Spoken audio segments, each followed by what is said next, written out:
What's going on, guys? Sergeant Galaxy, aka Sergeant Galaxy here, with a little bit of a preview of a game, but I'm also going to be doing some commentary. And basically, what I'm going to be talking about in the video today is simply how to be better in Call of Duty. Now, a lot of videos and a lot of players have a different mindset on how to be better, how to basically maneuver maps, how to just not die as much.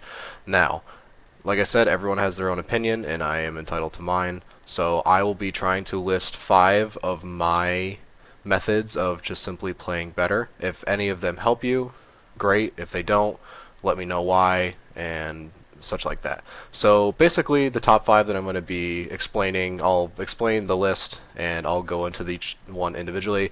The first one is know when to move. Second one is pretend your death matters. Third, use perks that fit your playstyle. Fourth, assume there is always an enemy around. And 5, callouts, callouts, callouts. Now, for the first one, know when to move. Certain maps, such as the one that I'm playing on currently, it has a lot of different routes. It has a lot of very linear map movement. There's a lot of, basically in the center of the map there's a lot of vertical movement, and on the sides it's just very straight and narrow. You have to watch your corners and a lot of stuff like that.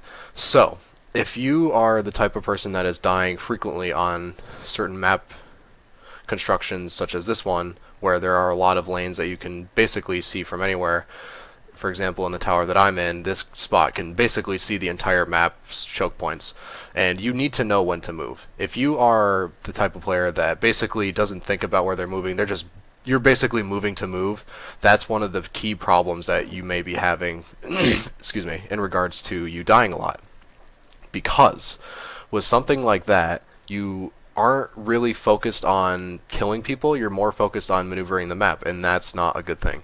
You need to be aware of where people come from, you need to be aware of what positions your team controls, you need to be aware of how enemies will maneuver for them to be safe to move to a position. For example, on this map, if they were supposed to move to B, probably the easiest route to take would be going through this center building, because it is the most defended spot, it has a lot more cover, and it allows you to jump onto B really easily. So controlling things like that and knowing when to control things like that is basically you knowing when to move and where to move to intercept enemies and to defend points.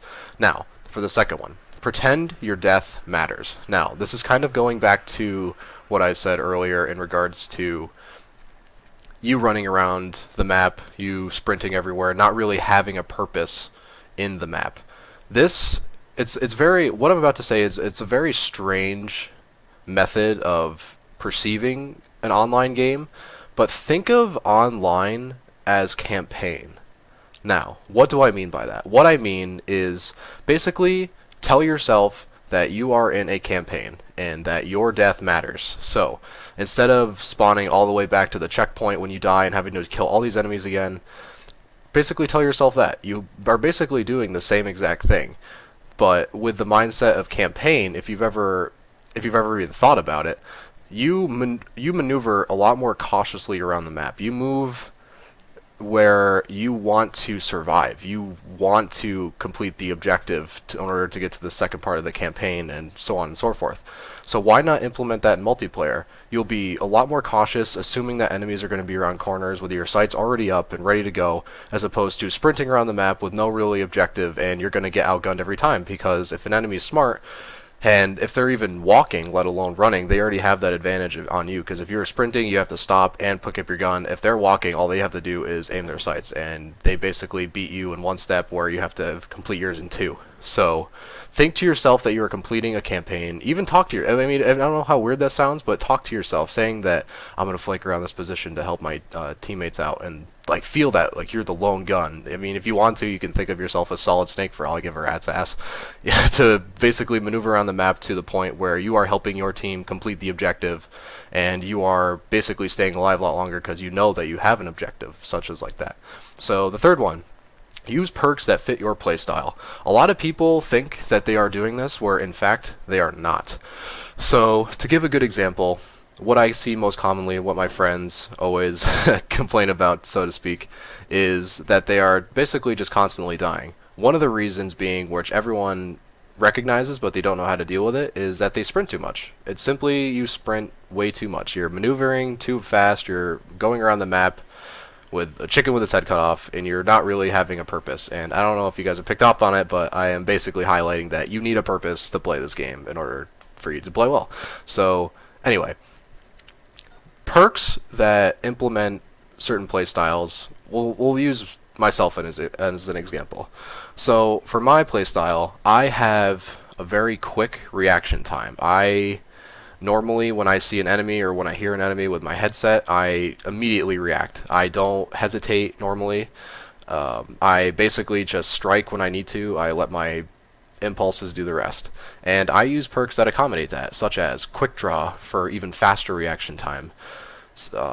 The ready up after you're sprinting, your gun is almost like you're basically like right then and there. You're ready to do combat. Stalker definitely helps because I like to move around in a gunfight, and if I am in a gunfight, I will 9 times out of 10 win the long range battle because Stalker is something that if you're in a 1v1 situation, Stalker will always put that man on top.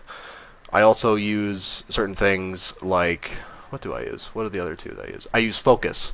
If I am in a firefight, I want to make sure that my gun does not have any negative impact of me getting shot at. I don't want my good reaction time to get plagued by some stupid game mechanic where if my gun gets shot, I flinch up in the air and I just lose all accuracy.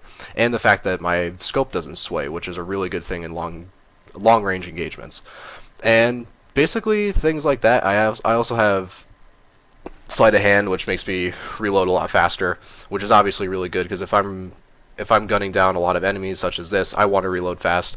I don't want an enemy getting the advantage of catching me in a 5-second reload. I hate that. I don't want to give any advantage to my opponent. So if you are a person that's running and gunning, don't put off the grid. Don't put all those weird perk stuff. If you are playing stealthy and you do play with a purpose and cautiously, that's where some of those perks come in to play most of the time. Because if you are a cautious player, you don't like to be on radar, you're going to be moving around a lot slower than what someone would be moving around. So why have perks like that where it doesn't fit your playstyle? It just doesn't make sense. If you're going to run around, like if you really love running around, put put marathon on, put lightweight on to make yourself run faster. Put things that help you maneuver maps very quickly and very efficiently. So, number 4, always assume that there's an enemy around. Especially great examples in this map. There are so many corners, there are so many places for players to hide due to the fact that there is no more 3-lane system as obvious in this game as there was in previous games. You need to be able to quickly react and adapt to basically being able to be seen by 4 different lanes in one area. For example, this one, there's 2 lanes. There's a guy on the left, there's a guy on the right. Behind you on the left and the right, there's two ladders that come up to you, and there's also that little overhang by B. There was that 7 ways to get to that one point. So you need to be able to assume that there's always going to be someone around. And what I like to do for a rule of thumb, if you are playing domination like I am currently, always assume that there is going to be at least one enemy near the domination point. They're always like, I don't think I've proven myself wrong yet. Every time I try to cap something or every time I'm trying to contest something, there is always at least one enemy around that point. No matter how many times I do it, I've never seen it be wrong, so that's a rule of thumb. But yeah, just assume that there's always an enemy. Always keep your guard up. If you're running in close quarters, don't run, don't sprint, just walk. You're not really missing anything really. Just walk around, even have your sights up from time to time. That's why I have Stalker, to be honest. I like to not sacrifice my movement speed for getting that next edge in going around corners with my sights up. I don't want to lose that advantage. So the 5th and final one, I really think that this is the most important one, is callouts, callouts, callouts. Now, a lot of people think that they do callouts like, oh, I just got shot here, oh, I just got shot there. But a lot of people don't really tell your teammates where you got shot from. So, for example, if I were up on C, right, and I was getting shot from, say, that window to the right of the screen, as you see right now. If I was getting shot and I couldn't handle him, I would scream to my teammates, there is a guy in center top building on towards Seaside. I will try to be as descriptive as possible without trying to clutter it up with, he's up in the red building of the Swarber's the building in the third window to the left of the adjacent building, vending machine, dogs. You know what I mean? Like, it's just, like, you need to know how descriptive you need to be in your callouts. Anything, even if you're getting shot in the ass, just tell your team where you're getting shot in the ass from. If you're running from C to B in this hallway, say, oh, I'm getting shot from behind on C, they might be on top, they might be on bottom.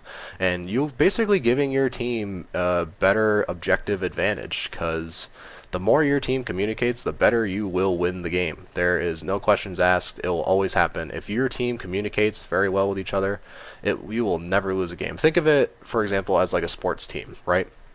If you are, say, for example, playing football, because that's the sport that I can relate to. If you're playing football and you are calling out plays, you are calling out formations, your team is going to recognize that. They are going to adapt to what you're calling out. They're going to adapt to the positions that you're calling out, and you're basically setting your team up for success because you are telling them what you see that they potentially might not see.